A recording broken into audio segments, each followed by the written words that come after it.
4 വേദങ്ങളിലൂടെ എന്താണ് നമുക്കുണ്ടായത്? ഒന്നാമത്തത് ഭാഷയാണ്.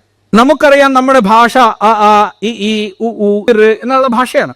മലയാള ഭാഷ എങ്ങനെയാണ്? സംസ്കൃത ഭാഷ എങ്ങനെയാണ്? ഏതു ഭാഷയും തുടങ്ങുന്ന അകാരം കൊണ്ടാണ്.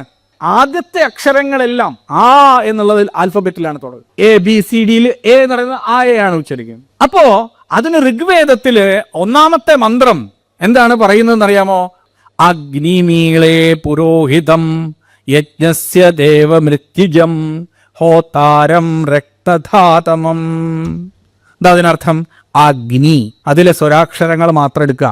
ആ ഈ അഗ്നിമീ ലേ ഏ അഗ്നിമീളേ ഉ പുരോര് അം ആ.